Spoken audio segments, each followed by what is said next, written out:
Buenos días o buenas tardes, según donde se encuentren. En nombre del Instituto Caricuervo queremos darle la bienvenida a todos a esta conversación que lleva como título 100 años de soledad, la escritura de un clásico global, que gira justamente en torno a este libro que tengo aquí, titulado Ascent to Glory, eh, cuyo autor es Álvaro Santana Acuña, y que ha sido publicado por Columbia University Press.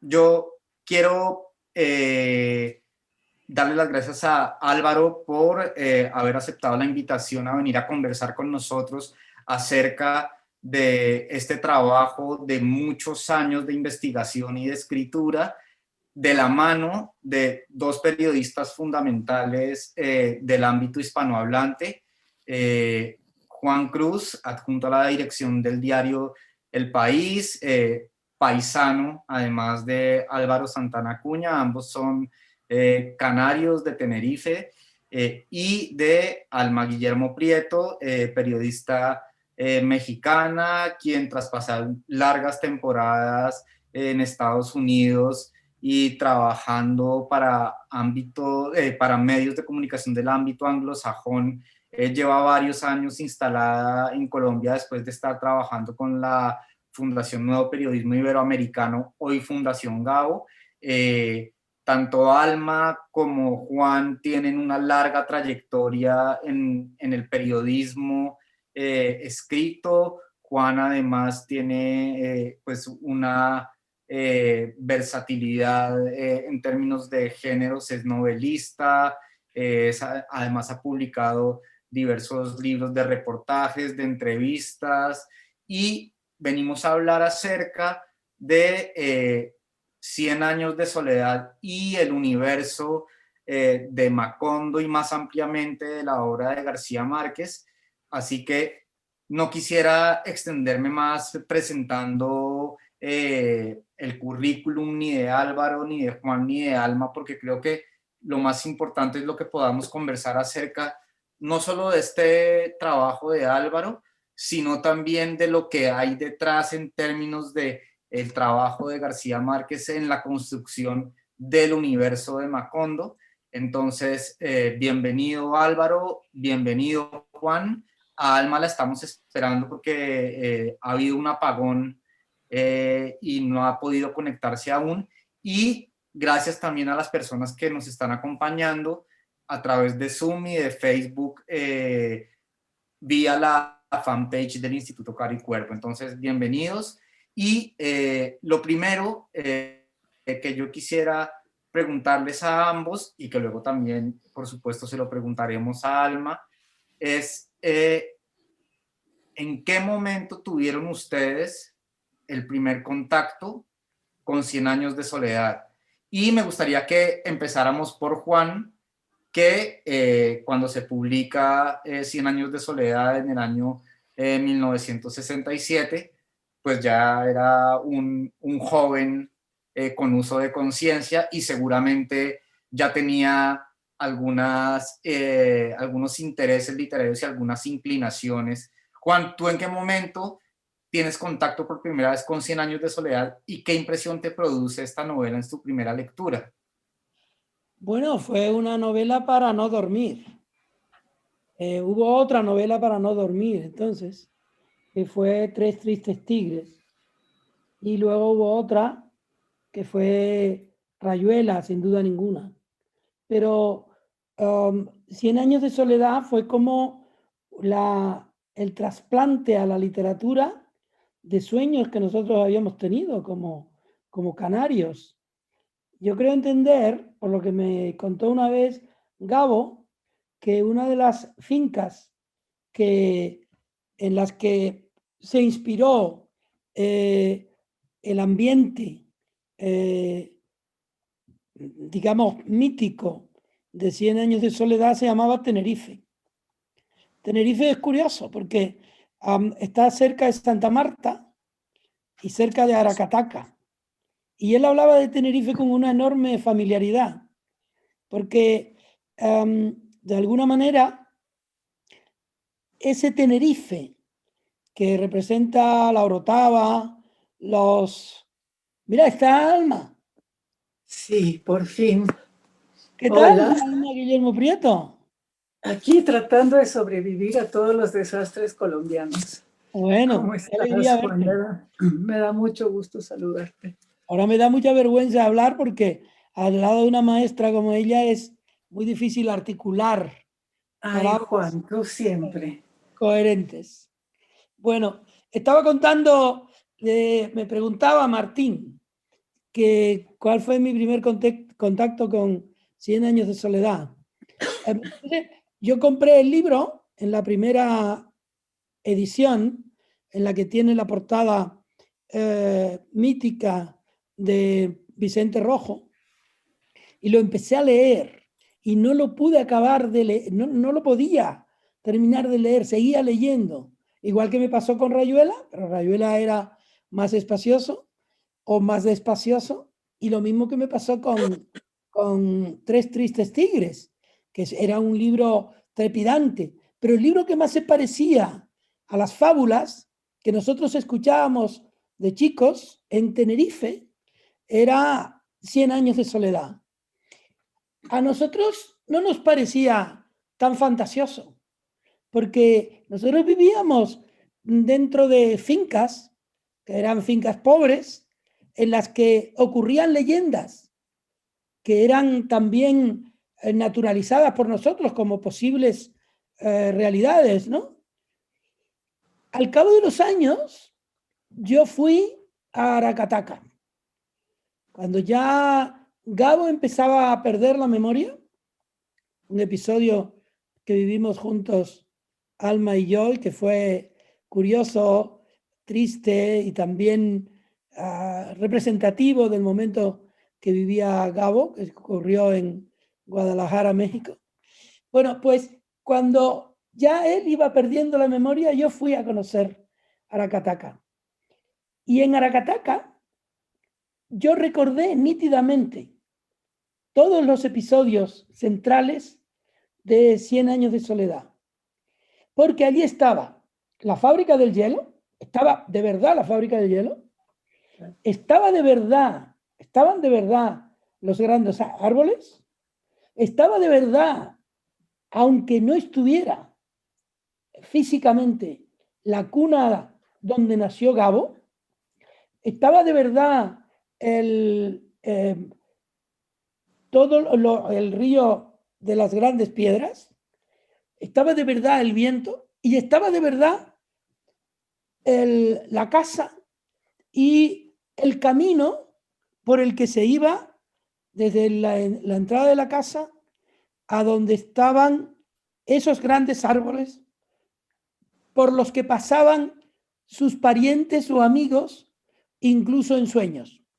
Recuerdo a ese respecto algo que ocurrió ese día. Una chica nos estaba enseñando la casa. La chica era flaca como un alfiler, terminado en un punto negro, que era su pelo, ¿no?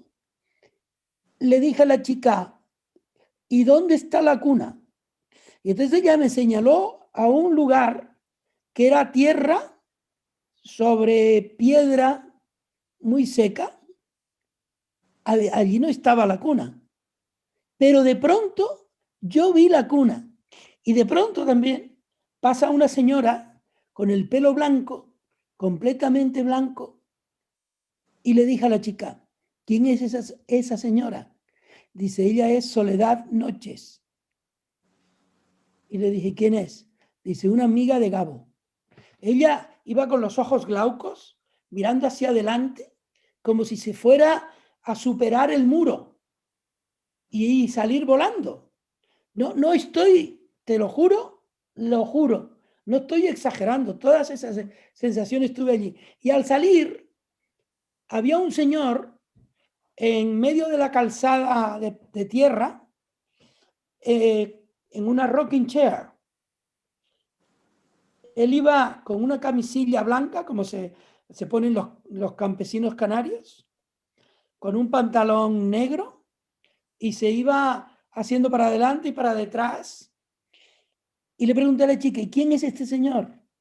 Dice, este señor es Nelson Noches. Le dije, ¿quién es Nelson Noches? Dice, es otro amigo de Gabo y es hermano de Soledad Noches. Entonces yo me acerqué, como periodista que soy, pues que tenía que hacer preguntas. Y le pregunté, Nelson, ¿desde cuándo no ve usted a Gabo? Yo había estado con Gabo y con Clinton, por cierto, en Cartagena de Indias el día anterior. ¿Desde cuándo no ve usted a Gabo? Y dice Nelson, anoche estuvo aquí jugando conmigo al ajedrez. Yo no podía no creérmelo. Todo era creíble en Aracataca. Entonces, desde que yo leí Aracataca, cuando yo era casi un adolescente todavía, desde que yo conocí a Gabo, que fue poco después en Barcelona, en su casa, de la calle Caponata, número 20, me parece que era así, hasta que yo conocí a Aracataca, yo en cierto modo no había terminado de leer Cien años de soledad. Yo terminé de leer 100 años de soledad cuando fui a Aracataca y me di cuenta de que todo aquello que me parecía fantasía era parte de la verdad. Claro, sí. Juan, Juan, contéstame una pregunta que no tiene nada que ver, pero tiene que ver. ¿Eso que se ve reflejado en el vidrio atrás, es la luna o es iluminación pública? No es, eso es la luz de aquí que se da allí. Reflejada ahí, ya. Bueno. Hoy no hay luna en Alma, Madrid. Alma, bienvenida a esta conversación en torno a el trabajo de Álvaro alrededor de 100 años de soledad. En la presentación que hice al iniciar esta conversación, preferí omitir detalles con respecto a las biografías y a la trayectoria tanto de Álvaro como tuya y de Juan, porque me parece que lo importante es centrarnos en esto y como dentro de un rato vamos a darle mucha caña a Álvaro porque vamos a hacerle muchas preguntas sobre su trabajo, hemos preferido que sean Juan y tú quienes empiecen a responder a las preguntas de carácter más general y quiero plantearte la misma pregunta que le planteé a Juan hace un momento, que es, ¿cuándo leíste por primera vez 100 años de soledad y qué impresión te produjo? Acabo de, además de darme cuenta de que Juan y tú nacieron con un año de diferencia y que cuando 100 años de soledad se publicó en 1967, ustedes debían tener 18, 19 años, con lo cual digamos que ya eran unos jóvenes con uso de razón y ciertas inclinaciones y ciertos intereses. Juan nos cuenta que, por ejemplo, compró la primera edición de 100 años de soledad con esta portada hermosa de Vicente Rojo. Entonces me gustaría que, después de haber oído el relato de Juan, nos contaras tú cuál fue tu primer contacto con 100 años de soledad y posteriormente escucharemos a Álvaro, que es unos años más joven y a quien creo que la publicación de 100 años de soledad lo pilló en circunstancias diferentes. Entonces, Alma, bienvenida y nos alegra mucho que hayas podido conectarte finalmente y te escuchamos entonces. Gracias, Martín. Y buenas tardes, noches y días a todos los que están escuchando. Y qué gusto estar acá. Y primero felicitar, obviamente, a Álvaro por un libro tan supremamente interesante. Ya efectivamente le haremos preguntas después. Y voy a pedir disculpas porque estoy un poco agripada. Yo creo que todos tuvimos la misma experiencia leyendo a 100 años de soledad en el momento en que nos haya pescado, que fue la experiencia de sentarnos, abrir la primera página y no parar hasta que a mí, por ejemplo, me agarró el amanecer.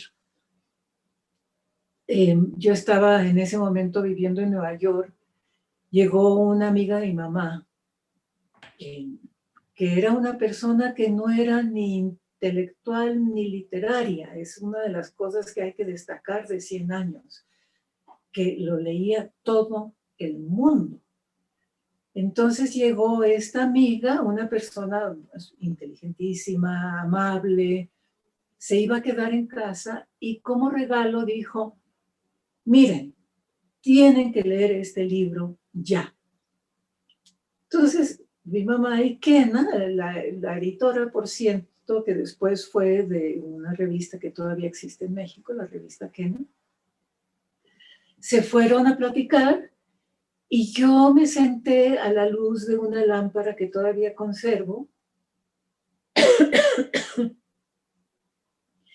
y me senté y comencé a leer y cuando me di cuenta ya estaba amaneciendo, se me hacía tarde para ir a la escuela, pero yo había ido leyendo más despacio, más despacio, más despacio, conforme se iban adelgazando las hojas que me faltaban para terminar el libro, para que no se acabara nunca, que es otra de las grandes características de este libro. Uno entra a un mundo que no quiere que se acabe. Es esa capacidad que yo creo que la ejercen muy pocos autores. La tuvo plenamente en 100 años García Márquez, ¿no? Y estoy totalmente de acuerdo con Juan. Yo me sabía páginas enteras de ese libro de memoria, pero literalmente tenía otra memoria en esa época y podía recitar páginas y páginas y páginas del libro. Cuando llegué a Aracataca, por primera vez, mucho más joven que Juan, yo llegué a los 24 años, por cumplir los 24 años, y me tocaba tomar un tren que me iba a llevar desde Santa Marta, donde acababa de aterrizar, hasta Bogotá. Tomé ese tren incomodísimo, primitivo, hacía un calor espantoso, las ventanas eran sucias, los asientos eran de madera, incomodísimos. Y cuando paró en una estación y yo quise ver qué estación era esa, era Aracataca. ¿Y qué fue lo que me pasó? Que pues la parada fue muy breve, ese tren ya estaba moribundo, no viajaba nadie en él, ya había pasado la fiebre del banano. Y cuando íbamos saliendo de Aracataca, ¿no? Después de una parada de 4 minutos en la que yo traté de averiguar con el conductor, ¿me puedo bajar? ¿Cuánto tiempo tengo? Quiero ver, esto es importantísimo, pero el conductor no aparecía. Yo decía, me va a dejar el tren. Arranca el tren y yo estoy desesperada viendo este lugar que yo conozco con cada célula de mi cuerpo y tratando de compaginar el pueblo con el pueblo, ¿no? El pueblo de mi cabeza con el pueblo de la realidad. Y de repente se oscurece todo. Y yo digo, uy, va a caer un aguacero de aquellos. Y no, era una nube de mariposas amarillas. Entonces ahí yo comencé a darme cuenta, yo no conocía Colombia, por supuesto, de que Colombia es un país mágico que tuvo a un narrador que se manejaba en esa realidad como Pedro por su casa, pues, ¿no? Y más he aprendido de Colombia, en donde vivo ahora, a través de los años, más he ido entendiendo que, como él decía, él no era más que un simple escribano, que simplemente se dedicó a transmitir lo que vio. Alma, Juan y Álvaro, en nuestra programación de actividades normalmente lo que prima es que haya panelistas, conferencistas, escritores, creadores colombianos, y en este caso tenemos a una mexicana y a 2 canarios, y no tenemos representación colombiana aparte de mí, que soy el moderador.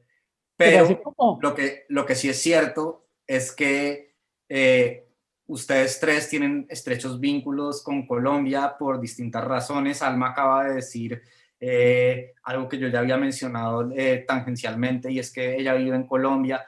Álvaro y Juan son canarios, y digamos que cuando uno tiene contacto por primera vez con las Islas Canarias, uno se siente como si estuviera en Santo Domingo o en Cartagena de Indias o en Isla Margarita, ¿sí? Y no en España, ¿sí? Así que el universo de García Márquez, por todo esto que estoy mencionando, no es ajeno a ustedes, y de hecho es muy, muy, muy cercano a su idiosincrasia y a sus imaginarios, que al final han llevado a que todos terminemos llegando y confluyendo a García Márquez.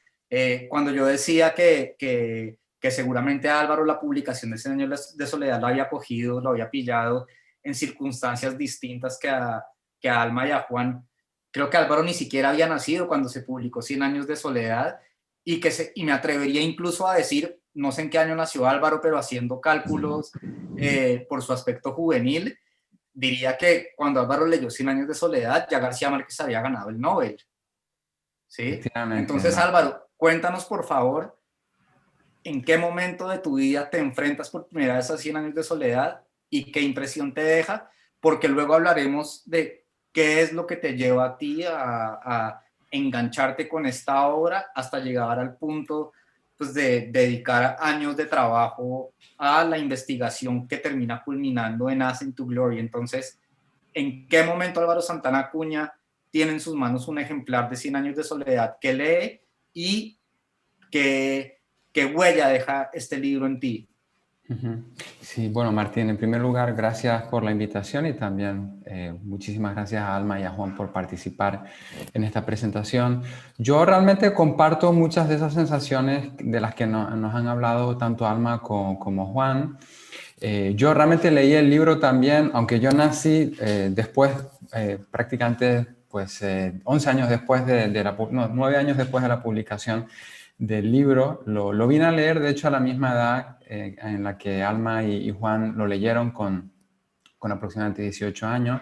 Yo vivía en aquel entonces en la ciudad de La Laguna, en Canarias, y para mí fue una experiencia muy parecida a aquellas personas que recuerdan la película La historia interminable. Pues fue un poco para mí parecida, porque yo era un joven que subía al ático de la casa de la familia para leer, y entre muebles antiguos pues yo tenía un ejemplar de 100 años de soledad, una novela que me habían recomendado dos amigas cuyo juicio literario valoraba mucho. Y bueno, me pasó también un poco como lo que le pasó a Alma, ¿no? Es que yo empecé a leer el libro, no lo quise devorar porque sentía que era algo que quería disfrutar lo más posible, y bueno, al final lo leí en 3 tardes sucesivas.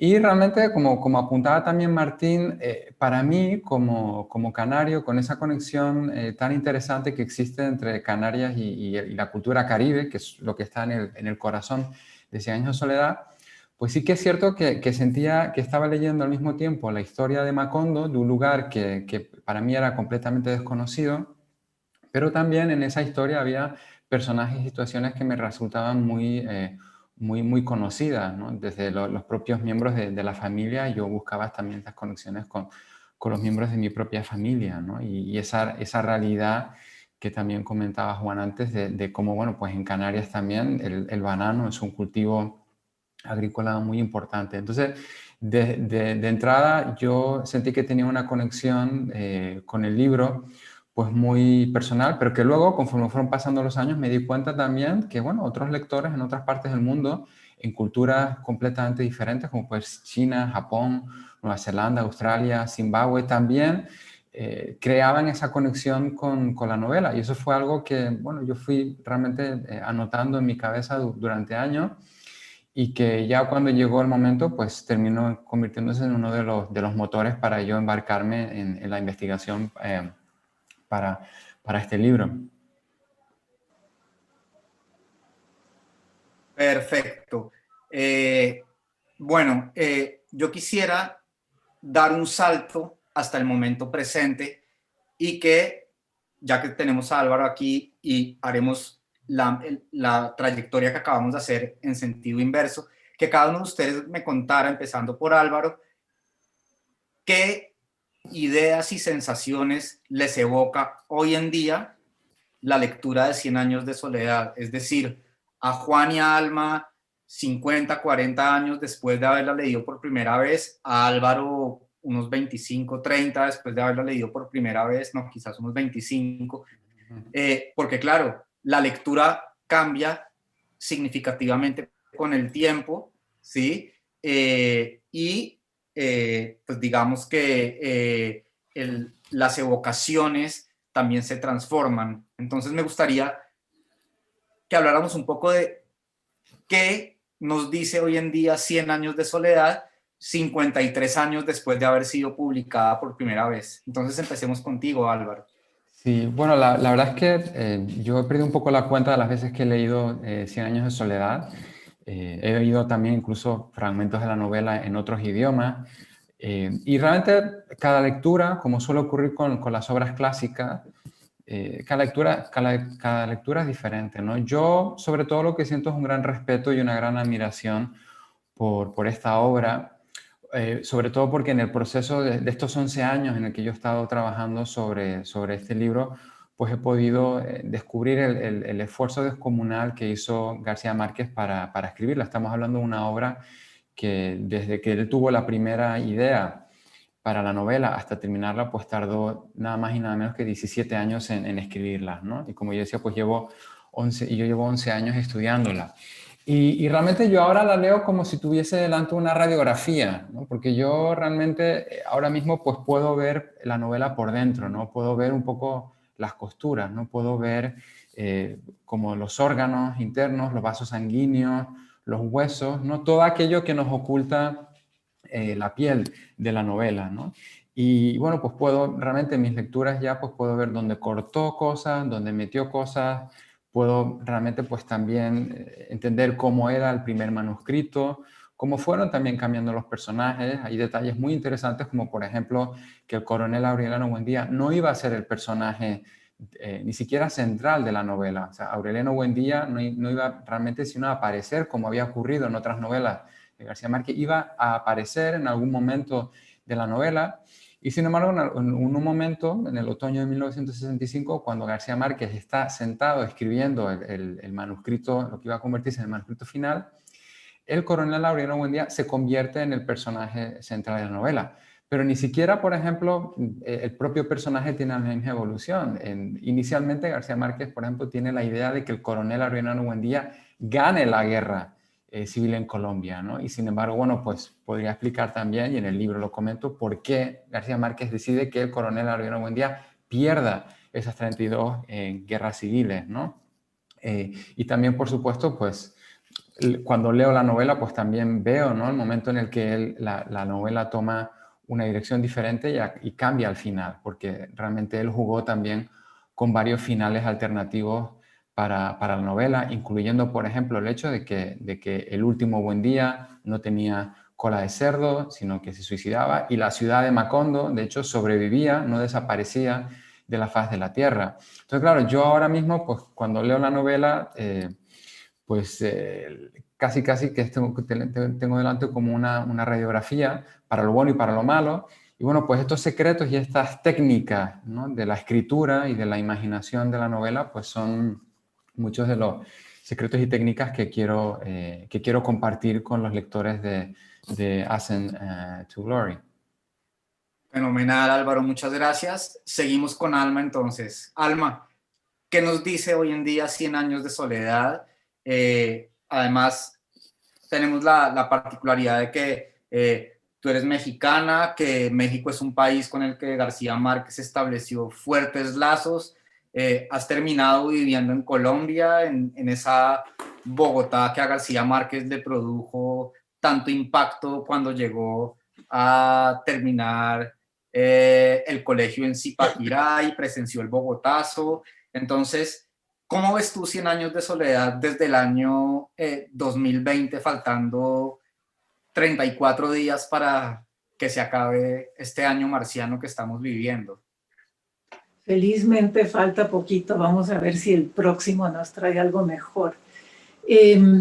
Sí, y por casualidad, cuando yo vivía en Bogotá, del 88 al 92, que fue la primera vez que me senté acá, vivíamos frente a frente, el uno al otro, pero pues yo no lo conocía, entonces jamás me enteré. Y siempre sí ha habido ese cruce histórico para los escritores colombianos, más que para los mexicanos.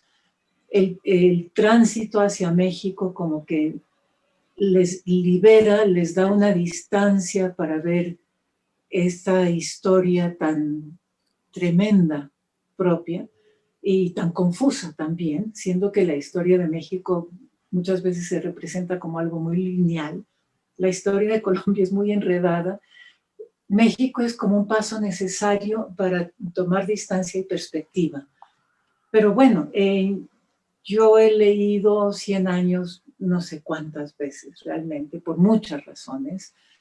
Cuando empecé a dar talleres en la Fundación de García Márquez, pues lo volví a leer antes de aceptar la invitación para ver si de casualidad yo no me había equivocado y no era una novela malísima y cursi.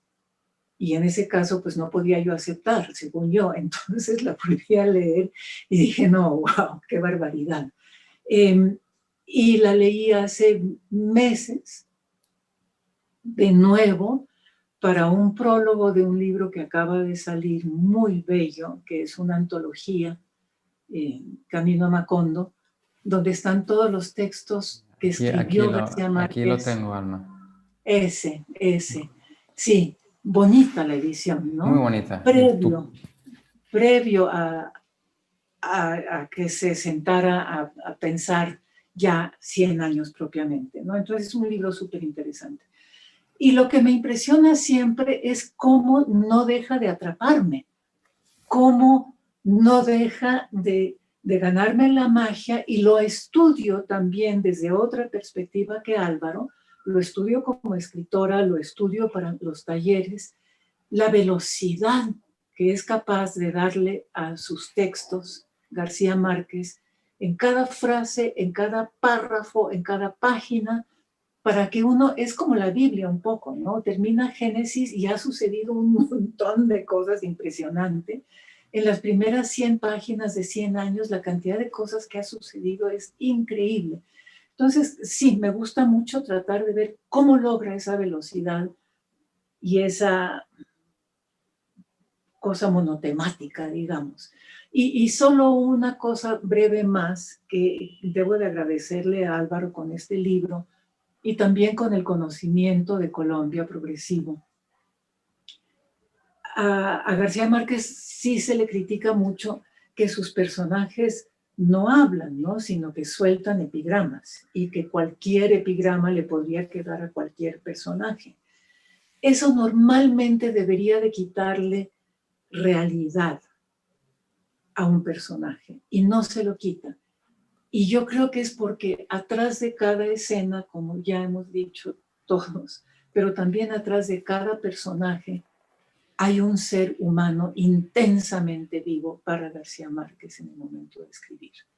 Y esa vida interior tan fuerte que lleva, ¿sí?, en el corazón de García Márquez, es lo que permite que haga estos personajes un poco de teatro griego, que se mueven así y que lleven todo ese mundo interior por dentro. Muchas gracias, Alma. Juan, ¿qué te dice a ti 100 años de soledad hoy en día? Bueno, yo ahora retomaría algo que no dije antes, pero que me llena de orgullo como lector, que es que la lectura de aquel canario que fui yo fuera prolongada de manera tan fructífera por otro canario que es Álvaro Santana. Yo creo que hubiera habido un personaje fundamental en nuestra historia canaria, que fue por otra parte el que me puso en contacto a mí con Gabriel García Márquez, que estaría muy feliz hoy de que además un canario como Álvaro Santana Acuña haya escrito en inglés un libro sobre Gabo. Pressminnik fue uno de los personajes más importantes de la historia literaria de Canarias del siglo XX, desde la época de los surrealistas de André Breton, ahora. Y él estaría escribiendo todos los días sobre Álvaro Santana Acuña, diciendo que tenía que ser finalmente un tinerfeño el que diseccionara esa relación canaria, o tinerfeña más bien, porque Tenerife es lo verde y por tanto lo macondiano, mientras que Gran Canaria es lo terreno, lo terroso, y por tanto lo argentino o lo uruguayo. Pero Macondo está en Tenerife, no se olviden. Entonces, quiero felicitar a Álvaro y me siento muy honrado, casi de manera cursi, me siento honrado que sea un tinerfeño el autor de este acontecimiento. Con respecto a la pregunta de Martín, hay algo que me gustaría ligar a Gabo con Alma. No hay que olvidar que Gabo era un gran periodista, como lo es Alma. Un gran periodista significa un hombre que se fija en los detalles. No hay nada, ni lo exagerado, que no sea rastreable como verdad en la obra de Gabriel García Márquez. Un periodista tiene ante el texto una responsabilidad casi inasible que no la tiene un autor de ficciones que se dedica a inventar a partir de lo que no existe. Gabo escribe a partir de lo que existe y tiene un sexto sentido o séptimo sentido o enésimo sentido para descubrir que hasta en aquello que le parece mentira, algo de verdad tiene que haber. De hecho, el otro día hablando con un joven periodista madrileño que escribe muy buenas crónicas y que me ha hecho además pensar en hacer una gran antología con él, de lo que más le ha sorprendido a él del periodismo que ha ido viendo, es que cuando ocurre el relato del náufrago, toda la redacción echaba al náufrago. Váyase de aquí, usted no tiene nada que contar. Pero Gabo dijo, a lo mejor tiene algo que contar. Y de ahí nace el relato de un náufrago.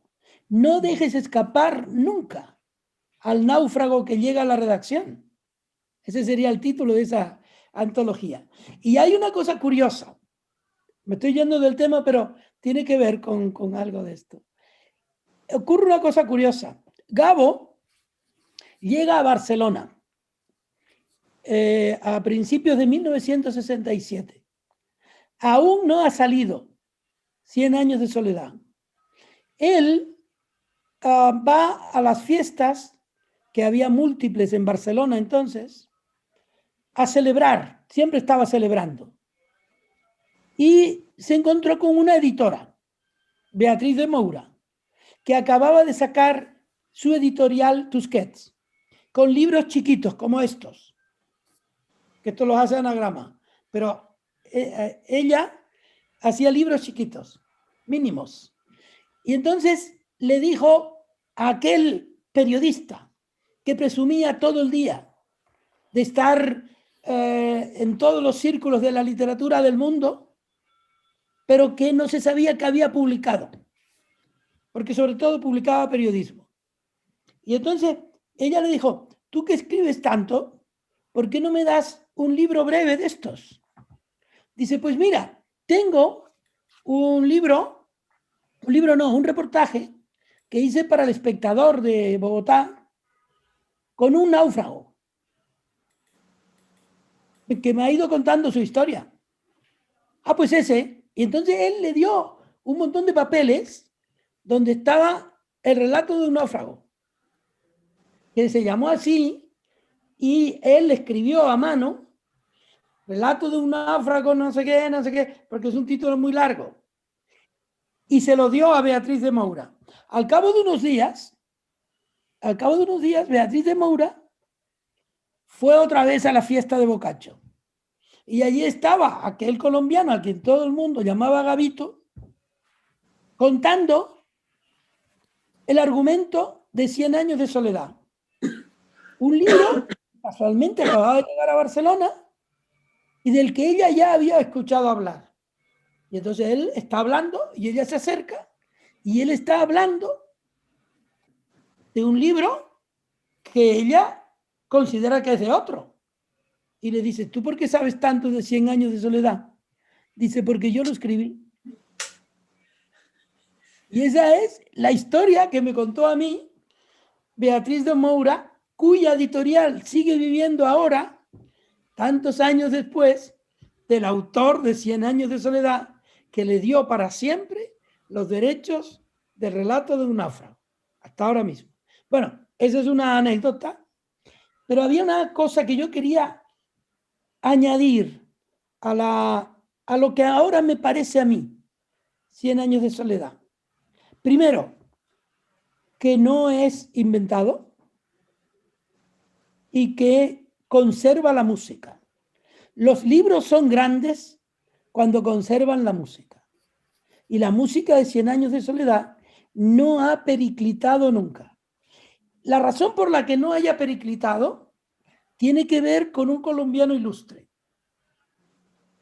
que es Álvaro Mutis, que una vez se acercó a la casa de Gabo, que estaba echado sobre un camastro leyendo.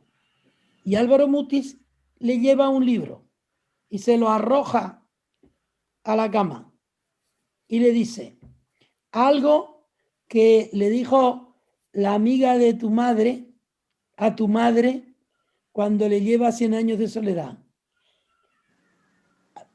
Mire, tiene que leer este libro para que aprenda. Y leyó Pedro Páramo. Y Pedro Páramo está detrás de la música de Gabo. Yo creo que hoy a mí me sigue pareciendo real, después de que comprobé que era real, todos los accidentes eran reales, todos los accidentes que hay, o anécdotas o hechos, que yo no sé cómo llamar lo que sucede en 100 años de soledad. Y ahora me sigue pareciendo música. Y música muy seria, música como de Bach.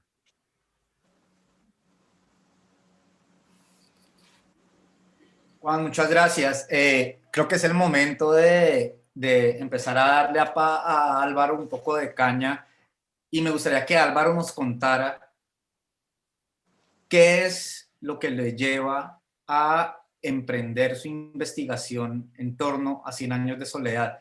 ¿Cuáles son los elementos de esta novela que le atraen y de qué manera lo hacen?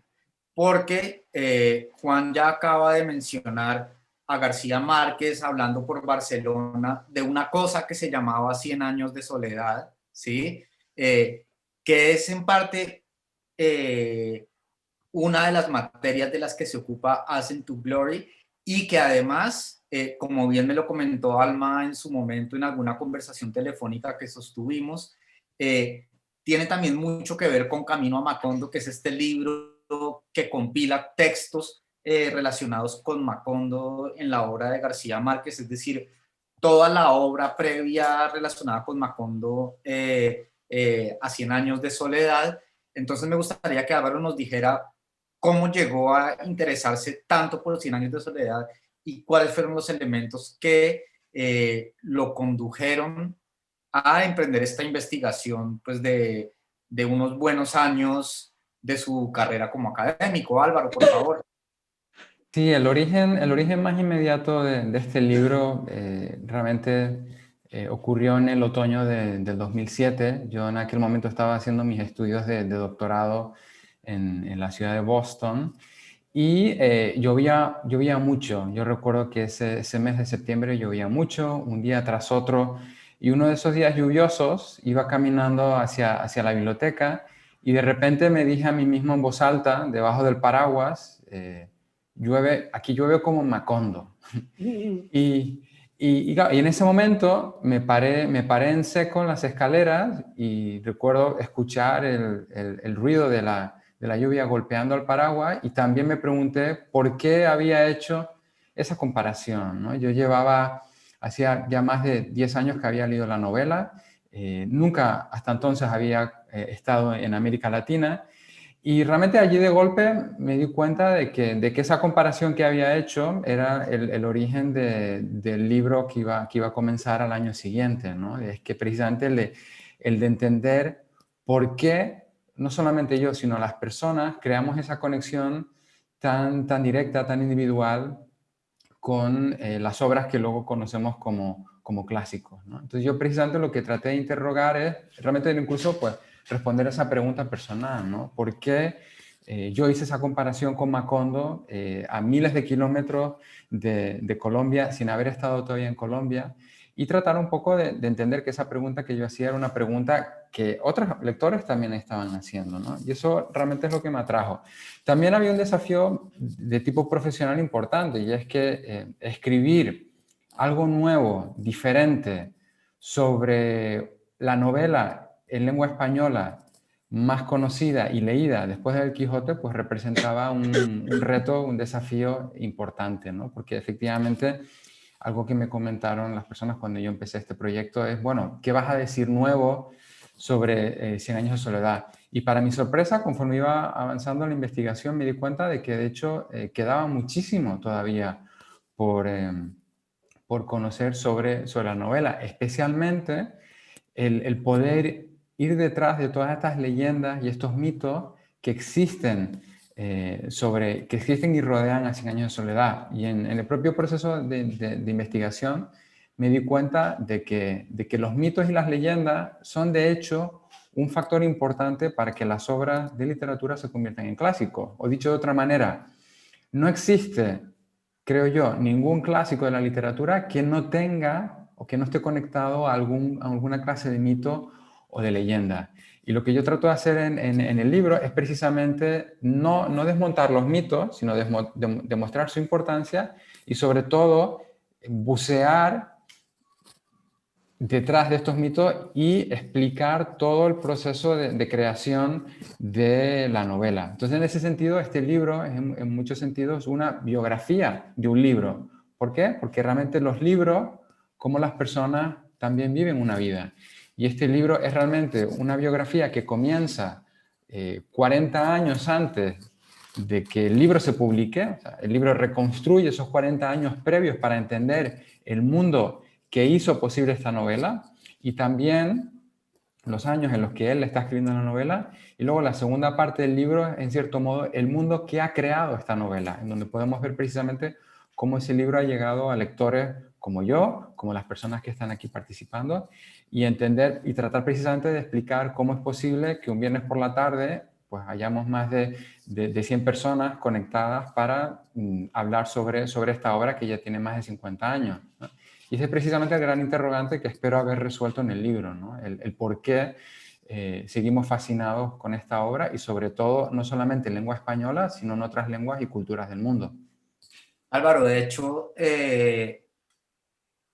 viernes 6 de la tarde, hora peninsular española, 5 en Canarias, es la hora menos atractiva para hacer un evento de carácter cultural, pero si se trata de 100 años de soledad, se vale, ¿sí?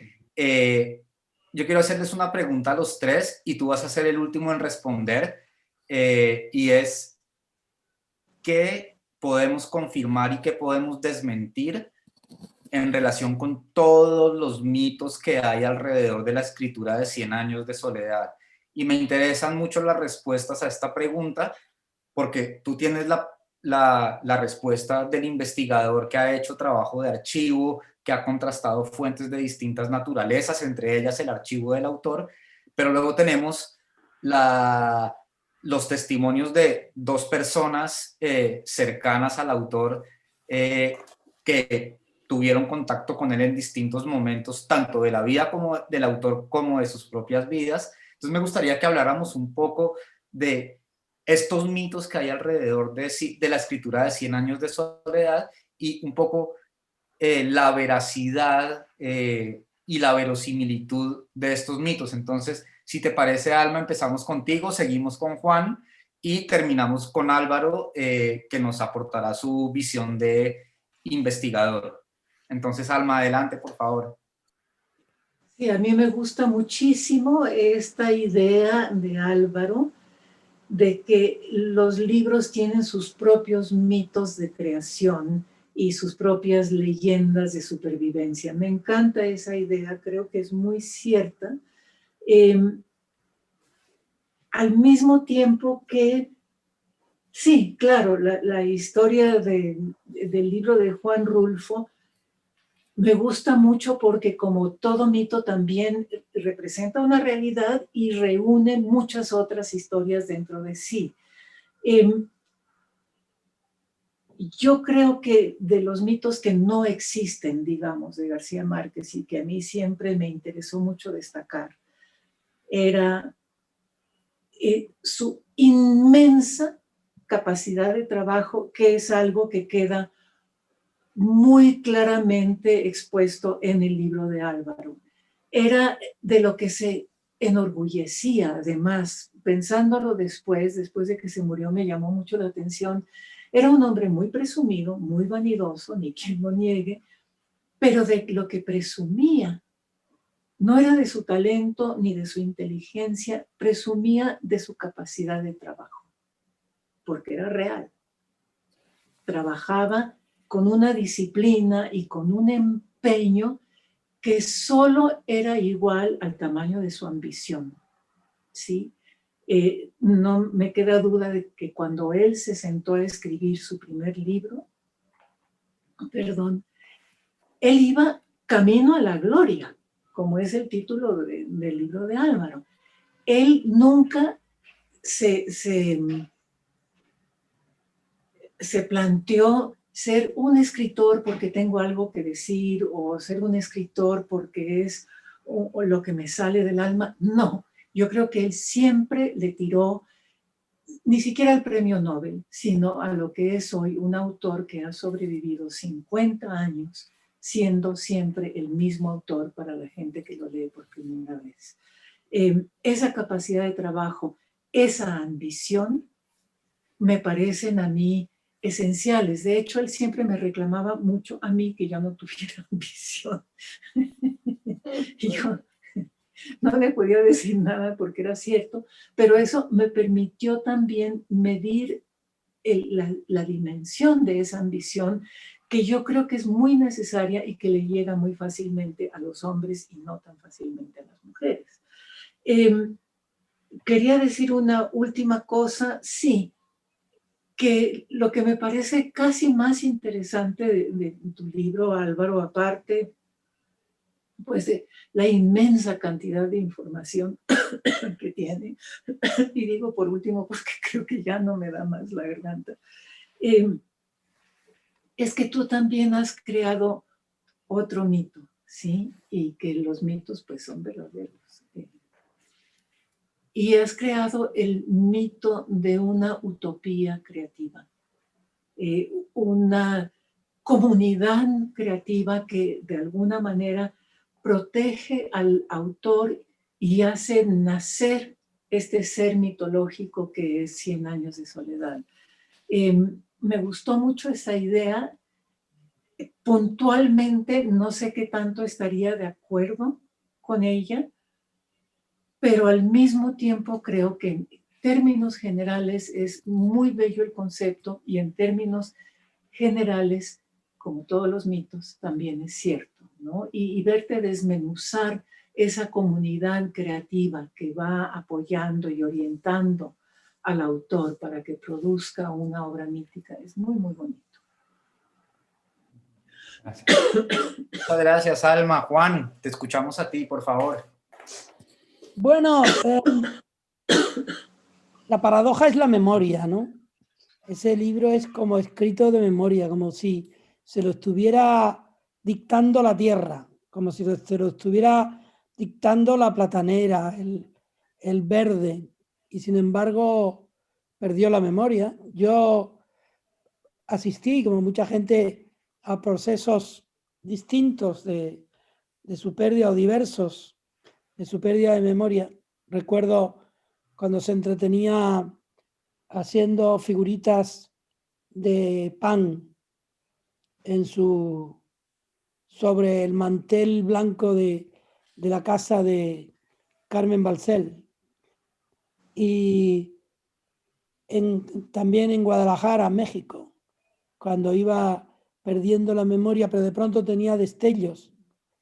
No puedo contar la anécdota entera, pero recuerdo que nos escuchó hablar de pronto de un personaje venezolano al que él no quería. Entonces se enfureció ante su mención y ahí recuperó la conciencia de lo que tenía que decir. Había también en Gabo el hombre que siempre creía que las cosas que estaban ocurriendo tenían mayor interés contadas por otros que por él. Entonces nos escuchaba hablar y siempre preguntaba, y ven acá, ¿y cómo fue eso? Y siempre quería datos, detalles. Hubo un día en que él buscó entre nosotros qué es lo que pasaba, que estábamos contando y que a él no le venía a la cabeza el nombre propio. Estábamos en su casa de Cartagena de Indias a final de enero de hace 10 años y acaba de morir Tomás Eloy Martínez. Tomás Eloy Martínez era uno de sus grandes amigos y nuestro. Era un hombre periodista excepcional de la estirpe de aquí, de la lama que nos acompaña. Y Gabo ya no se acordaba de las cosas. Y en un momento determinado sintió que en aquel ajetreo de casa en que estábamos tratando de localizar a la familia de Tomás Eloy, se acercó a Mercedes y le dijo, ¿puedo ayudar en algo? Y entonces Mercedes le dijo, marca ahí el 35 y que nos suban hielo. Entonces, él fue al teléfono, que tenía unos números descomunales, y marcó 35. Y dijo, traigan hielo. Y cuando terminó del recado, se acercó a Mercedes y le dijo, ya lo hice. Muchos años antes, después de su visita a Clinton, con Carlos Fuentes y William Styron, el periódico me pidió que yo verificara los datos de ese encuentro. Carlos Fuentes dijo que él no lo contaba si no lo contaba Gabo. Entonces yo desde Cáceres, en Extremadura, con un teléfono que me había regalado Carmen Balcel, seguramente para arruinar a Polanco, le llamé y le dije, Gabo, ¿dónde estás? Le dije, estoy en Cáceres. Dice, hombre, Gabriel y Galán, el Cristo bendito. Y me recitó de memoria el Cristo bendito de Gabriel y Galán. Obviamente se acabó la pila del teléfono. La batería del teléfono se fue al carajo. Y entonces yo fui al hotel y desde allí llamé por teléfono fijo y ahí Gabo me contó ese encuentro minuciosamente. Ese hombre de tanta memoria fue el autor de libros que solo se podían escribir con una memoria impresionante. Y ahora lo recordamos también sin memoria. Juan, y justo ahora que hablas de esta cuestión de la memoria y que García Márquez pierde la memoria, una de las cosas que sucede en Cien años de soledad con la fiebre del insomnio es que las personas empiezan a perder la memoria. En Macondo, sus habitantes empiezan a perder la memoria y tienen que ponerles etiquetas a los objetos para recordar sus nombres. Esto de la fiebre del insomnio, haciendo una extrapolación, puede ser algo similar a lo que se está viviendo hoy con la pandemia, es decir, es una epidemia de magnitud descomunal, así que creo que también nos permite establecer vínculos con la realidad que vivimos hoy, pero ahora quiero que Álvaro nos cuente.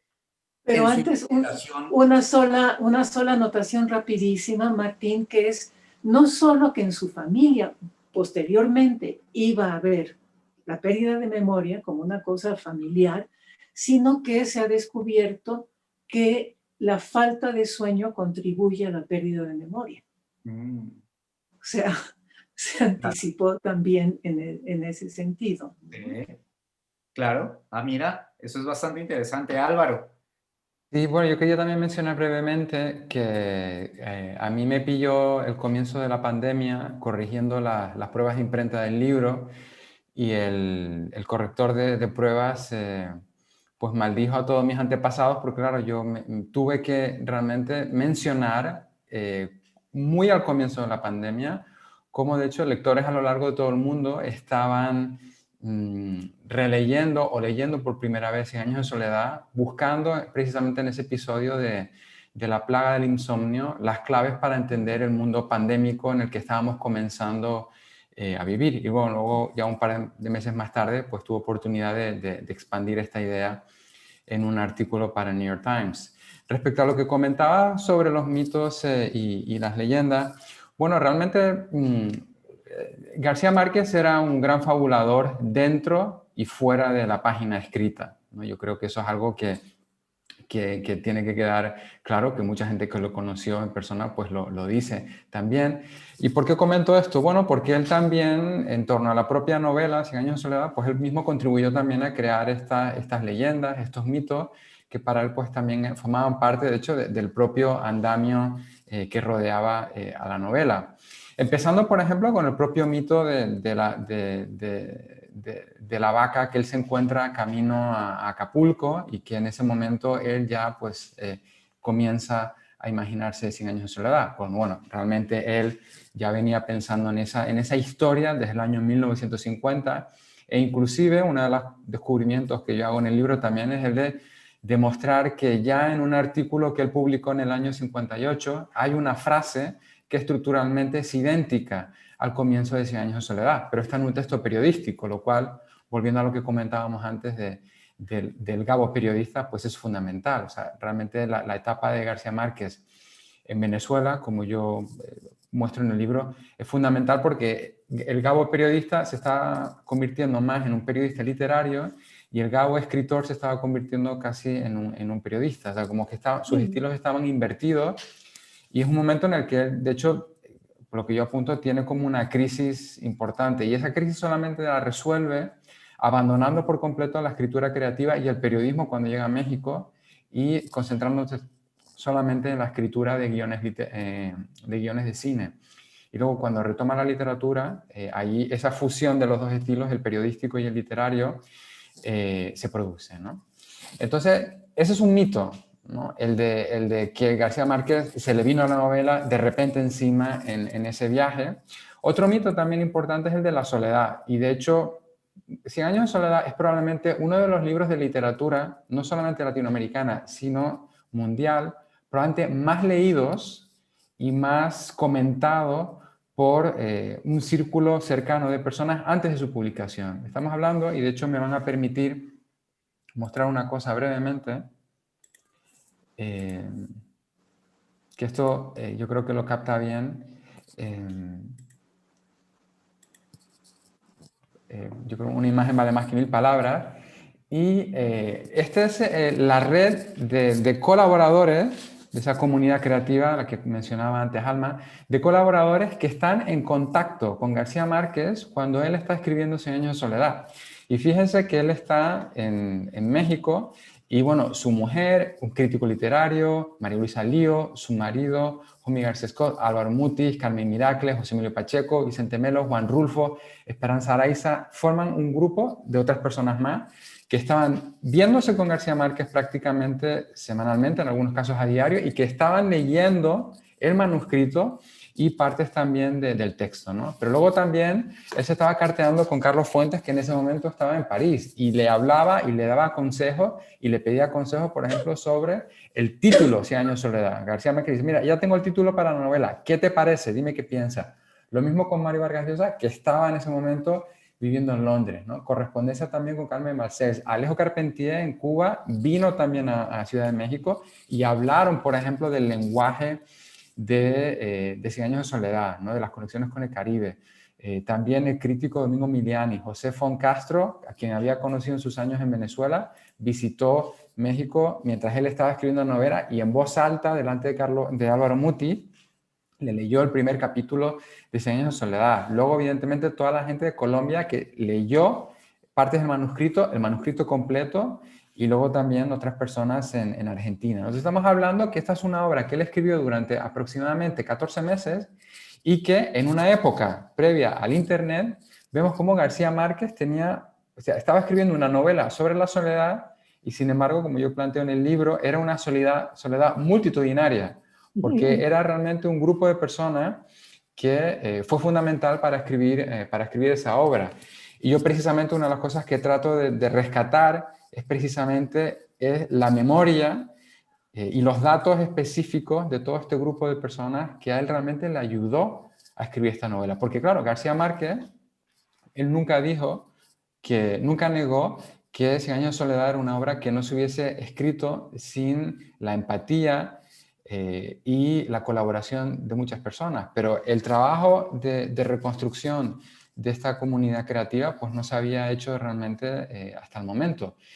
Con el beneficio también añadido de poder mostrar cómo gente como Álvaro Muti le daba consejos sobre poesía, cómo María Luisa Lío le daba imágenes y metáforas, como por ejemplo Jomi García Scott le buscaba relaciones también con la novela de Carpentier, ¿no? Entonces, y como por ejemplo gente como José Emilio Pacheco o Vicente Melo fueron por ejemplo los que le hacían investigaciones sobre la alquimia. Es decir, García Márquez iba escribiendo con la novela, iba tan rápido escribiendo la novela que no tenía tiempo literalmente para pararse a hacer investigación. Entonces él utilizó la ayuda de este grupo de colaboradores para que le hiciesen investigación sobre la alquimia, sobre las plantas medicinales. Y lo que es muy bonito es entender cómo esta investigación que hacían sus amigos para él se convirtieron en datos que García Márquez incorporó a la novela. Entonces, volvemos a lo mismo, ¿no? Es decir, como una novela sobre la soledad acabó siendo una novela escrita en esa especie de soledad multitudinaria. Y ese precisamente es uno de los mitos también que este mito del genio encerrado en su estudio, pues es algo que queda ahora bastante bien aclarado. ¿Sí, Alma? Sí, Martín. Yo quisiera nada más insistir sobre este punto. Todos somos fabuladores, todos, absolutamente. Somos lo que recordamos que hemos sido y lo que recordamos que hemos sido son unos puntos de una infinidad de segundos de nuestra vida que de alguna manera nuestra memoria selecciona para recordar, ¿sí? Todos vivimos como arrastrando la mitología de nuestras propias vidas. Entonces, yo creo que tienes un aporte grandísimo en este libro porque todo lo que dices es documentado y ciertísimo. Pero yo creo que también lo de la vaca es cierto. Porque lo de la vaca es el momento que García Márquez recuerda que se le resolvió un nudo que tenía en la cabeza. Él era un gran fabulador, absolutamente, pero esa fábula, como el propio Cien años, venía de la realidad. La vaca estuvo ahí, el viaje a Acapulco ocurrió todas las maravillosas cosas que tú apuntas, pero en su memoria lo que queda, y eso es válido también, es el momento de la vaca, ¿no? Y yo creo que le hacía muy feliz recordar el momento de la vaca porque incorporaba a su imaginario, de la manera en que él acostumbraba a hacerlo, un momento de su vida mitológica, si tú quieres, Claro. ¿sí? Sí. Álvaro, yo entiendo que algo de lo que diferencia Ascent to Glory de otros trabajos que han abordado la obra de García Márquez, el universo macondiano, 100 años de soledad, es las fuentes de las que tú echas mano en esta investigación. Entonces, quisiera que nos contaras cuáles son las fuentes a las que recurriste, dónde están esas fuentes y de qué manera accediste a ellas. Y a continuación tengo una pregunta para Alma y Juan relacionada con el periodismo en García Márquez, pero antes quisiera que Álvaro nos contara acerca de las fuentes en las que se apoyó para esta investigación. Sí, gracias Martín. Bueno, como yo comentaba antes, es un libro que me ha tomado 11 años terminar. Empezó siendo un trabajo de 3 meses, se convirtió en un artículo, luego el artículo pues recibió premio, y hablando de comunidad creativa, bueno, pues yo tuve también pequeña comunidad creativa de personas que me animaron a escribir el libro. Y realmente este es un libro que se pudo escribir gracias también al hecho de que tras el fallecimiento de Gabo, el Ramson Center en la ciudad de Austin, Texas, compró el archivo personal del escritor. Y yo realmente pues tuve la suerte de ser uno de los primeros investigadores becados por el Ramson Center para investigar con el archivo de García Márquez. Y yo realmente llegué al archivo en el año 2017 con básicamente la idea de confirmar lo que ya tenía escrito. Y bueno, para mi gran sorpresa, pues me encontré que el archivo era mucho más rico de lo que yo esperaba, y bueno, pues me tocó tomar una decisión, que era o empezar de nuevo el libro y reescribirlo, o escribir un libro con el que sabía que no iba a estar conforme. Y bueno, pues esa decisión retrasó el libro 2 años, pero bueno, pues muy contento porque una de las cosas fundamentales que he logrado es que, como comentaba antes Alma, el libro está muy documentado, con fuentes directas, rigurosas y contrastadas, que permiten básicamente no dejar ninguna sombra de duda sobre las afirmaciones que se hacen respecto a por qué García Márquez escribió la novela de la manera que la escribió. Eso es una de las fuentes, es decir, yo, aparte de eso, recorrí archivos y bibliotecas y hablé con personas también en 8 países, en 3 continentes, y luego esa fue, digamos, como la primera parte, la parte de los 40 años previos a la escritura de la novela, qué pasó ahí, y luego estaban básicamente los 50 años posteriores, ¿no? Y para ello, pues, realmente compilé una base de datos con información producida por toda clase de lectores, desde críticos, profesores, lectores comunes, artistas, otros escritores, a lo largo de los últimos 53 años, en cerca de 100 países y en 45 idiomas diferentes, ¿no? Para tratar precisamente de estudiar este impacto global de la obra, ¿no? Entonces, eso básicamente son las principales fuentes de información que he utilizado para escribir este libro. Vale, y tengo entonces 2 preguntas para Alma y para Juan principalmente, aunque si Álvaro tiene algo que decir al respecto, pues evidentemente Álvaro, tus aportes también serán muy valiosos, y son las siguientes. ¿De qué manera el oficio periodístico de García Márquez nutrió la escritura de 100 años de soledad? Y luego, ¿cómo influyó la imaginación desmedida de García Márquez en su escritura periodística? Y otra pregunta relacionada con esto mismo, y ¿es posible que 100 años de soledad y la escritura de García Márquez en general hayan tenido una influencia en la manera como los periodistas de prensa escrita, principalmente los periodistas narrativos, vienen contando sus historias durante el último medio siglo?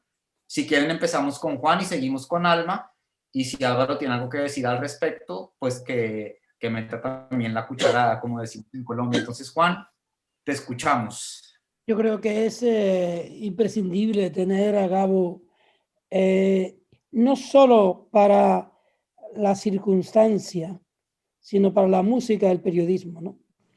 El periodismo tiene una obligación que no se puede decir de esa manera, o no se suele decir de esa manera, que es también la de entretener. Tú no puedes escribir sin un vaso de agua o un vaso de vino o incluso de whisky o algún excitante. Un periodista no es un notario, es mentira. Un periodista es un escritor que tiene información y la traduce de una manera determinada.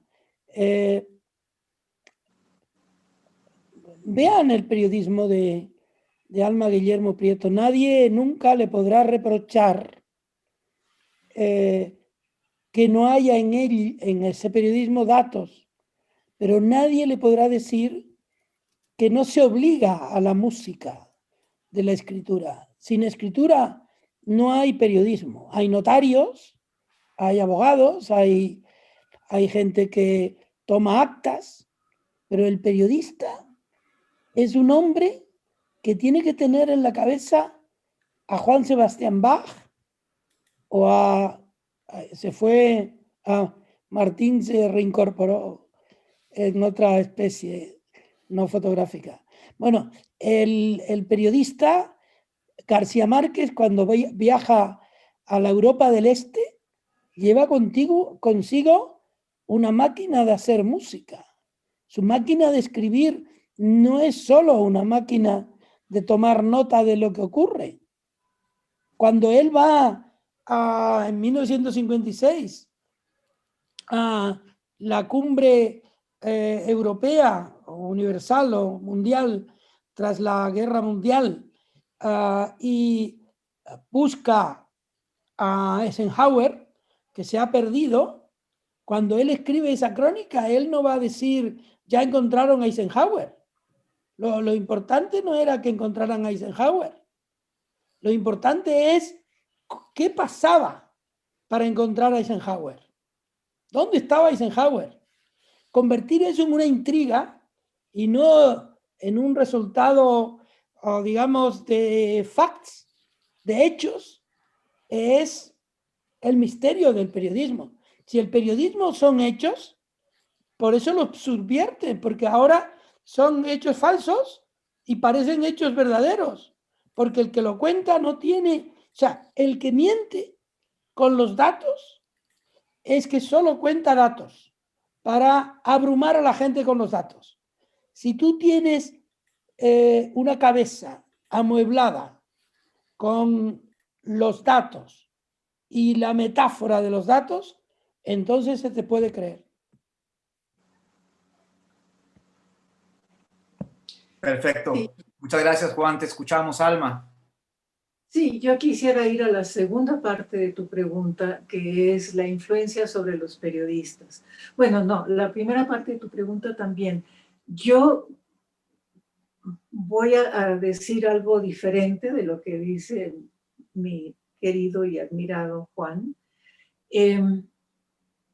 Yo creo que lo más importante que le dio el periodismo en Barranquilla y en Bogotá sobre todo, le dio una comunidad. En Barranquilla llega este muchacho provinciano, y se topa con una serie de jóvenes, algunos mayores que él, escritores ambiciosos, artistas, que inmediatamente reconocen que aquí en este chico que no ha escrito nada más que unas cuantas cosas bastante olvidables, reconocen que es un genio, inmediatamente. Y lo rodean y lo protegen, volviendo al libro de Álvaro, y le estimulan. Y a través de ese mundo entra el periodismo y está en Cartagena y está en Barranquilla haciendo periodismo, haciéndose famoso como periodista en Colombia. Pero yo pienso que aparte de la gozosa oportunidad de estar en contacto con toda la realidad de la que siempre tuvo tanta hambre, está rodeado de afectos, de protectores que le mandan libros. Eso yo creo es lo que hace que él recuerde sus tiempos de periodista con tantísima devoción y tanto amor. Y en la soledad de Bogotá tan tremenda, que yo pienso que en Boston de pronto llovía más como en Bogotá que como en Macondo, con este frío de la tenaz que está haciendo aquí y estas lluvias que caen. En Bogotá, donde realmente se siente morir de soledad, también el ámbito del periodismo, tener a dónde ir todos los días, que se le reconozca como el talento joven de la redacción en El Espectador, que vaya saliendo otra vez a esta otra realidad que es la del golpe de Gaitán, eso también lo nutre muchísimo. Eso por un lado. Y la segunda pregunta, que es la influencia.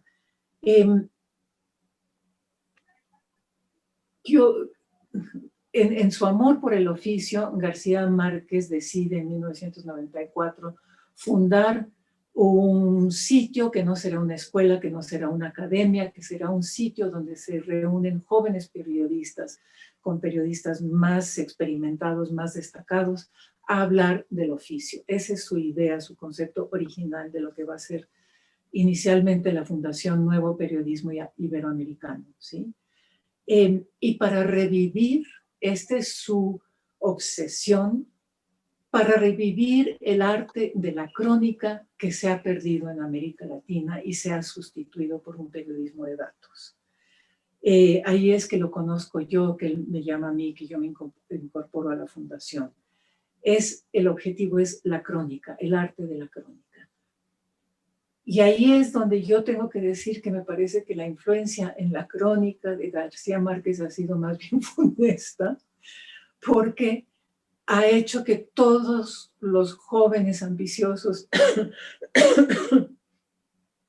escritores que quieran hacer crónica en América Latina empiecen, ¿cómo es? ¿Cómo empieza García Márquez? Muchos años después habría de recordar. Bueno, entonces todas las crónicas empiezan días después, había de recordar la muerta, cómo fue que se murió, ¿no? Más o menos. Entonces hay que decirle, no, así no es. Ha sido como un intento de hacer literatura y no de la obsesión de García Márquez, echar el cuento bien contado, ¿sí? Entonces, más bien ha tocado como alejarlos de esa falsa influencia macondiana, para que vuelvan a retomar el verdadero espíritu de la crónica, que es salir a descubrir el mundo y luego contarles a los lectores cómo fue. Que para mí es la crónica, ¿sí? ¿Cómo fue? Mira, Alma, ya que... Jorge Cafrune, el cantante argentino, tiene una melodía que empieza así: lindo haberlo vivido para poderlo contar. Mira. Alma, mi compañera Luz Marina Rivas, quien es la directora de la maestría en literatura latinoamericana del Caro y Cuervo, tiene una pregunta para ti a propósito de Pedro Páramo, Juan Rulfo, que se mencionó hace un rato largo en esta conversación, y dice Luz Marina que lo local ha llegado a lo global, como sucedió con Pedro Páramo, y quisiera preguntarte cómo fue la relación entre Rulfo y García Márquez, dada la gran admiración que García Márquez sentía por el escritor de Jalisco. Esa, Luz Marina, no te la sabría preguntar. Yo soy un poco más joven que García Márquez, entonces no me tocó a mí ver esa relación, ni tampoco hablamos de ese tema. Puedo decir sí que sé bien que los Rulfo, la familia completa, es una familia de silenciosos. Y en ese sentido también los ritmos de Juan Rulfo y sus libros y sus diálogos son parcos, porque él era parco y la familia toda es parca, es notablemente parca. Dice una frase y la dice en 6 palabras y no en 148.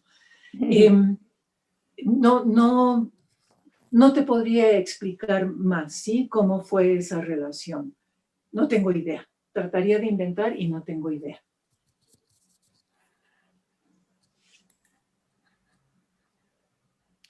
Sí, yo, si quieren, puedo añadir brevemente un poco de información que yo conozco. Sí, por favor. Y es que García Márquez y Juan Rulfo se conocen a poco tiempo después de que García Márquez llegó a Ciudad de México en el año 61.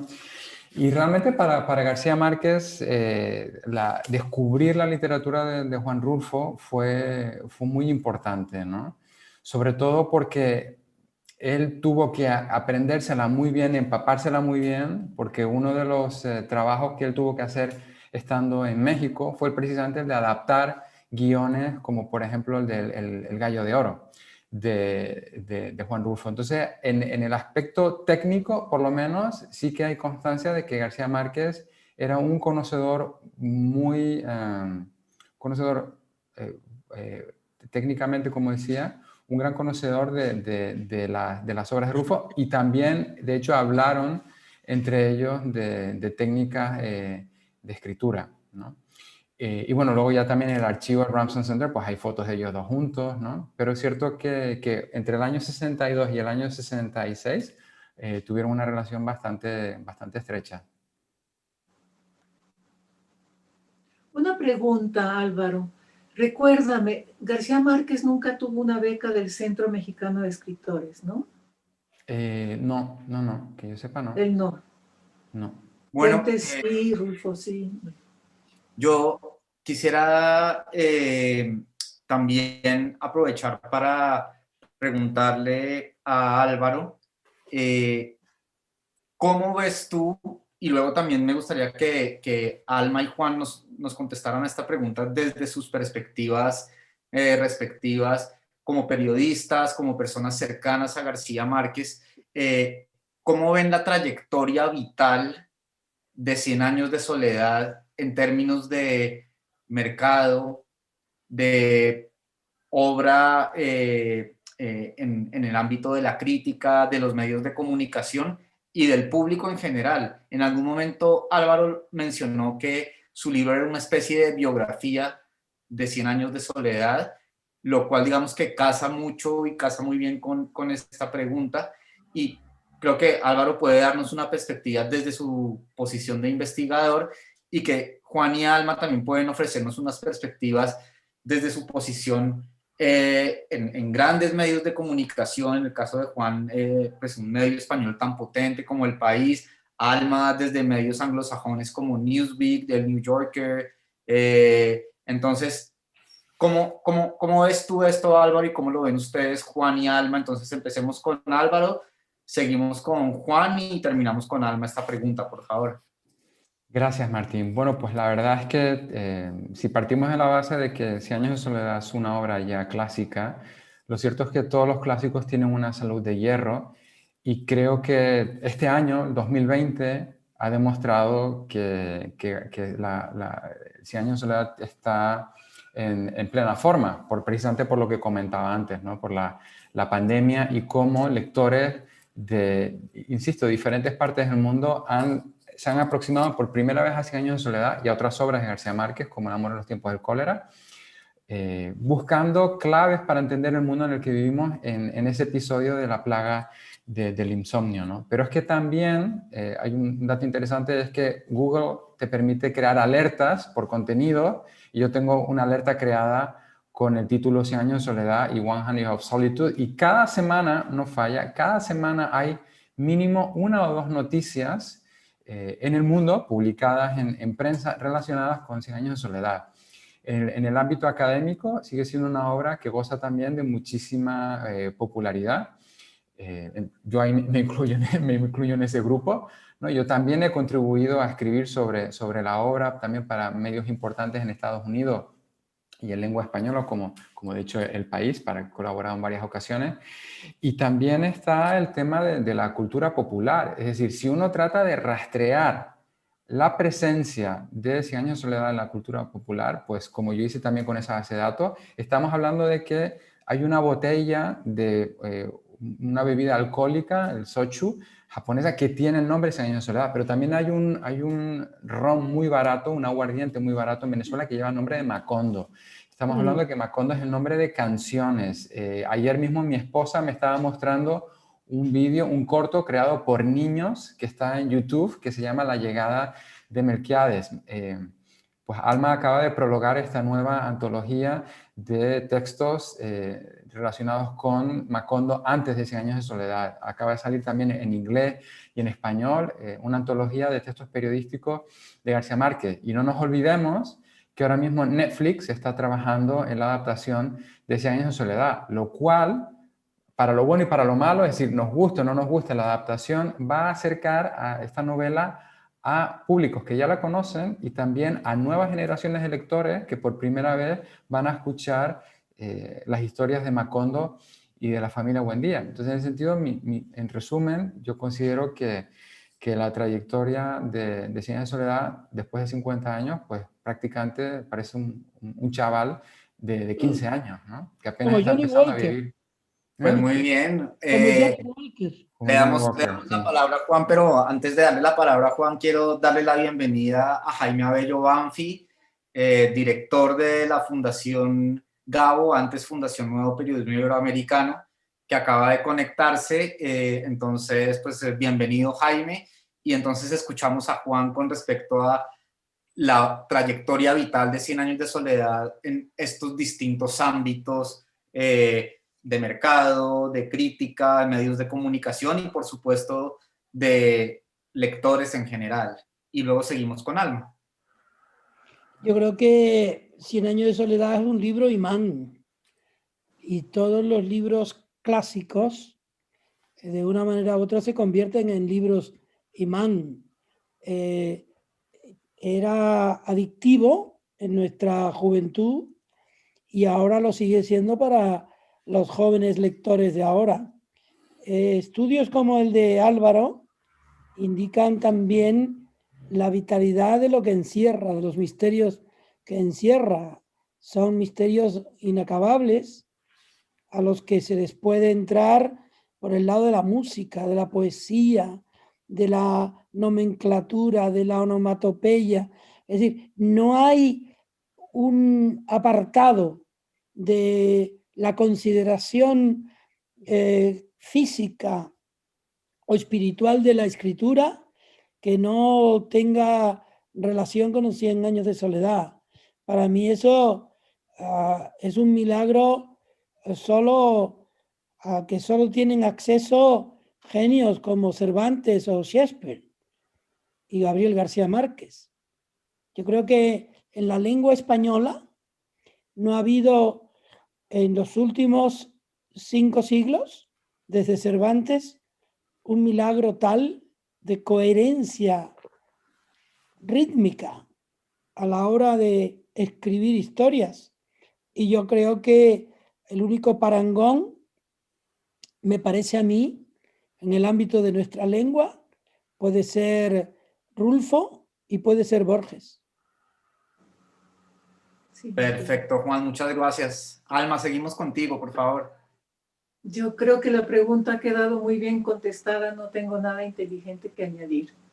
Paso. Bueno, hay una pregunta que nos lleva a un tema un poco más elemental, pero no por eso menos importante, y es ¿cuál podría ser una buena edad para tener un primer contacto con 100 años de soledad, para leer 100 años de soledad por primera vez? La persona que nos hace esta pregunta nos dice que cuando la leyó por primera vez pues no entendió nada, pero que le gustaría introducir a sus hijos a la lectura de esta novela.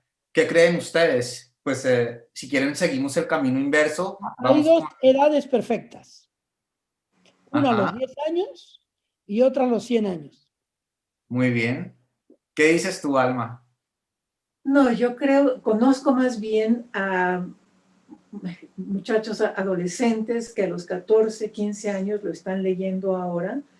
Yo creo que es un poco joven Yo creo que yo lo leí a la edad perfecta, en parte porque hay mucha sexualidad, mucho erotismo, ¿sí? En 100 años, eh, pero que a una persona de 14 años todavía no le llega en los canales de las sutilezas que ejerce García Márquez. Entonces yo creo que sí, los 17, 18, 19, 20, 22 años, me parece que es un momento en que están abiertos todos los poros como para recibir eh, los múltiples niveles de realidad y fantasía que están en 100 años.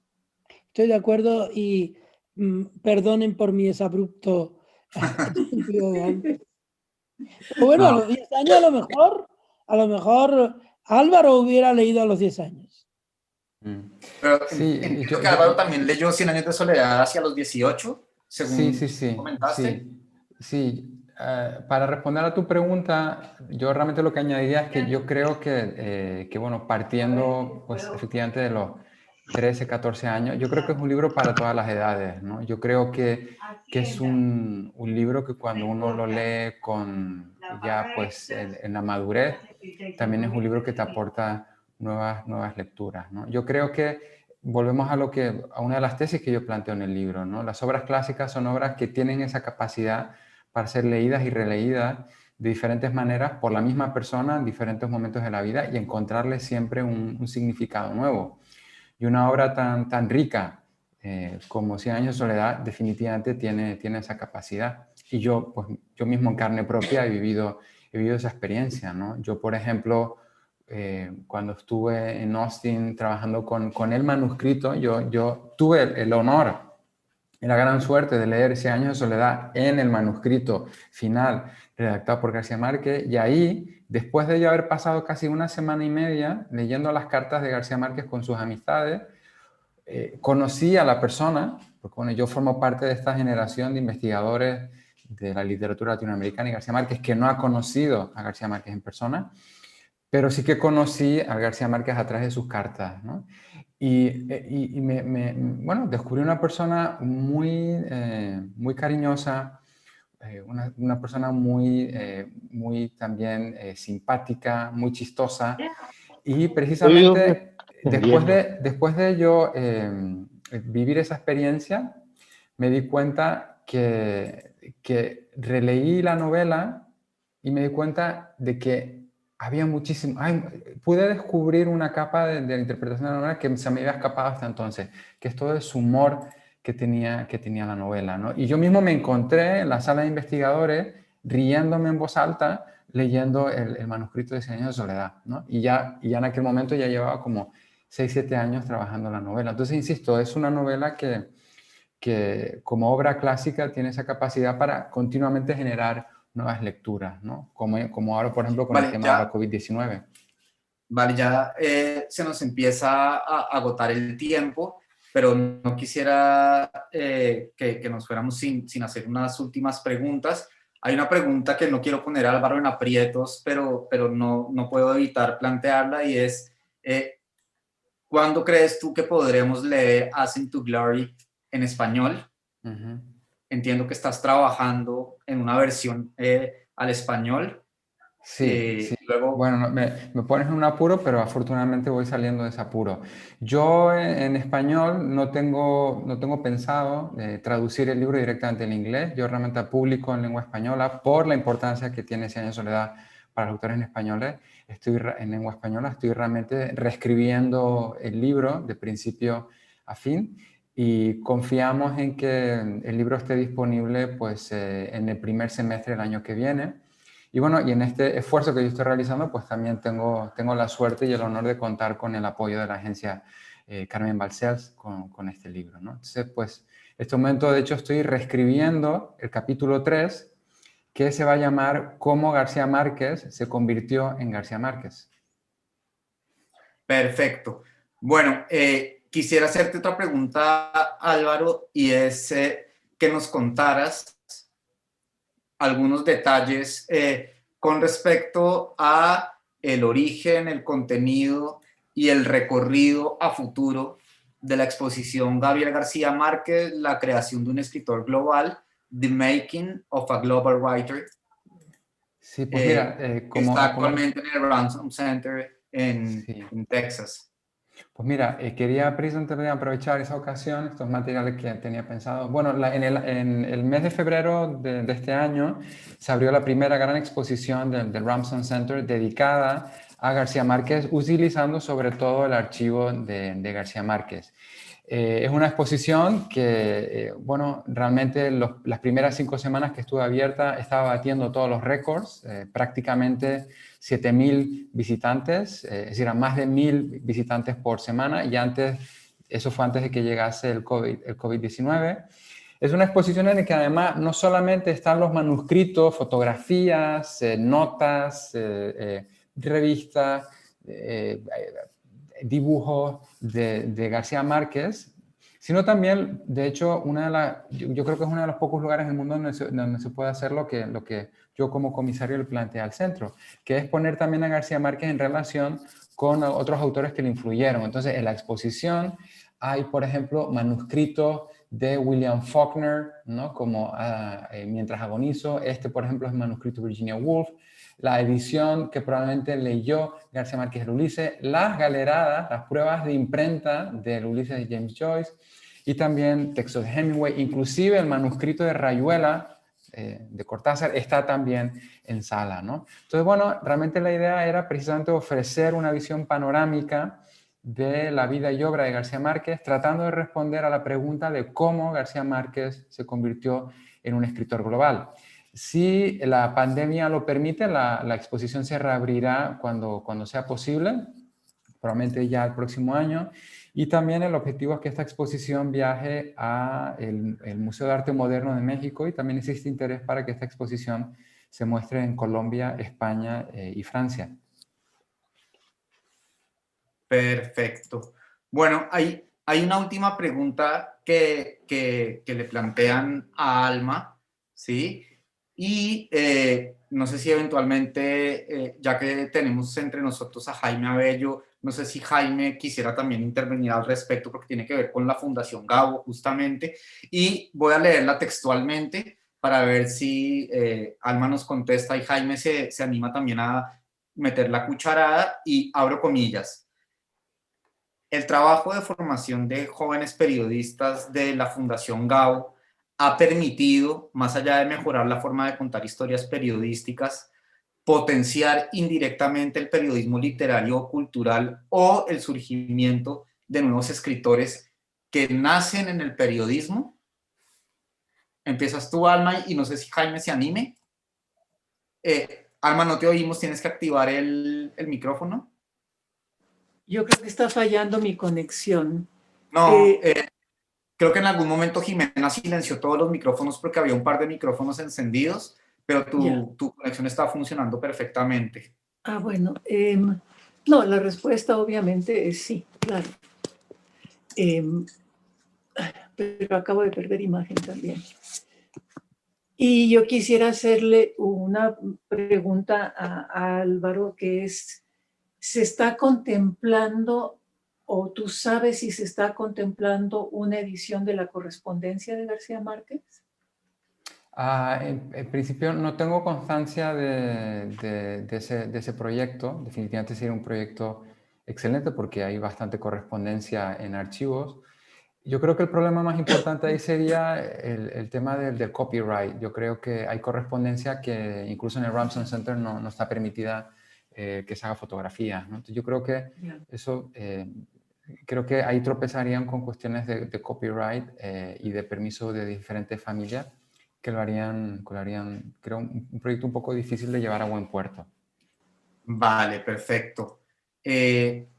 Bueno, pues creo que ya es hora de ir terminando. No sé si Jaime, que acaba de encender su cámara, creo que tiene algo que decir. Jaime. Yo simplemente quiero saludar, decir que voy a tratar de conectarme a ver por Facebook Live la charla completa. Tengo una gran emoción por el trabajo de Álvaro y quiero simplemente recordar, la Fundación Gabo cumple 25 años. Alma Guillermo Prieto es la auténtica maestra fundadora de nuestro primer taller.